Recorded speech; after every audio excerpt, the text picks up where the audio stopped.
मध्य प्रदेश की सियासत में इस वक्त भूचाल आ चुका है, क्योंकि बुंदेलखंड के सबसे बड़े राजनीतिक गढ़ यानी कि दतिया विधानसभा सीट पर उपचुनाव का बिगुल आधिकारिक तौर पर अब बच चुका है। निर्वाचन आयोग ने दतिया में होने वाले रण की तारीखों का ऐलान भी कर दिया है, जिसके तहत 30 जुलाई को वोट डाले जाएंगे और 3 अगस्त को इस महामुकाबले के नतीजे पूरे देश के सामने होंगे। लेकिन ये चुनाव महज एक विधायक चुनने का चुनाव नहीं है।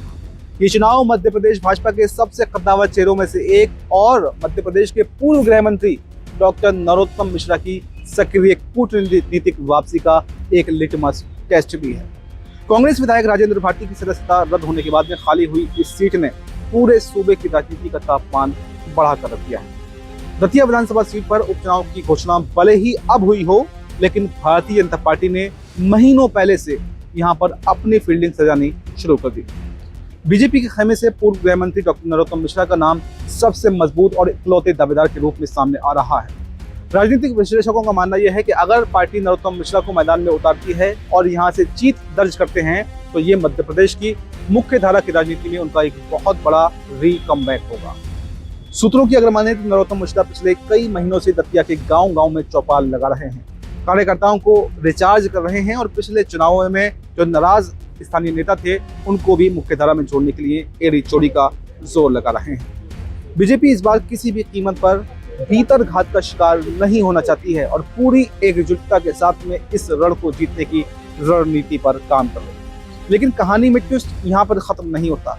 बीजेपी के अंदरूनी गलियारों में नरोत्तम मिश्रा के नाम की चर्चा जितनी तेज है, उतनी ही चर्चा कैबिनेट मंत्री कैलाश विजयवर्गीय के उस हालिया बयान की भी हो रही है, जिसने सस्पेंस को अब 7वें आसमान पर पहुंचा दिया है।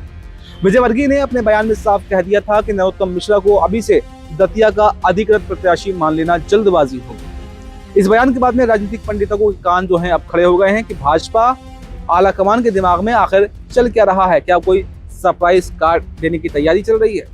दूसरी तरफ इस सीट को बचाने के लिए कांग्रेस भी अपनी पूरी ताकत झोंकने की तैयारी में है। दरअसल ये सीट तब खाली हुई जब दिल्ली की एमपी एमएलए कोर्ट ने तत्कालीन कांग्रेस विधायक राजेंद्र भारती को आर्थिक अनियमितता के एक पुराने मामले में 3 सालों की सजा सुना दी। इसके बाद विधानसभा ने उनकी सदस्यता रद्द कर दी और राजेंद्र भारती को दिल्ली हाईकोर्ट से भी कोई राहत नहीं मिल सकी। अब कांग्रेस के भीतर उम्मीदवार को लेकर भी भारी मंथन चल रहा है, जिसमें राजेंद्र भारती के पुत्र सहित कई कद्दावर नेताओं के नाम भी रेस में चल रहे हैं। दतिया का ये उपचुनाव सिर्फ एक सीट का चुनाव नहीं है, बल्कि इसके परिणाम मध्य प्रदेश की सत्ता और संगठन के भीतर नए शक्ति केंद्रों को जन्म दे सकते हैं। अगर बीजेपी ये सीट जीत जाती है तो नरोत्तम मिश्रा का कद संगठन में बड़ा हो जाएगा, जो भोपाल से लेकर दिल्ली तक के समीकरणों को प्रभावित करेगा।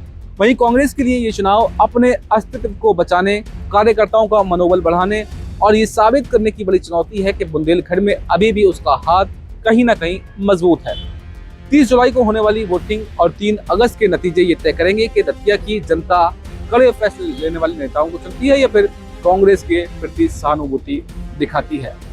दतिया के इस हाई वोल्टेज उपचुनाव में आपके मुताबिक किसकी जीत होने जा रही है और क्या नरोत्तम मिश्रा को मौका मिलेगा या नहीं मिलेगा, और अगर मौका मिलता है तो क्या वो दतिया से जीतकर भोपाल की राजनीति में दोबारा तहलका मचाएंगे या फिर कांग्रेस ही यहाँ पर बाजी मारती हुई दिखाई देगी। इस पूरी रिपोर्ट पर आपकी क्या राय है? आपकी जो भी राय हो हमें कमेंट बॉक्स में जरूर देकर जाएं और देखते रहें ZNPC।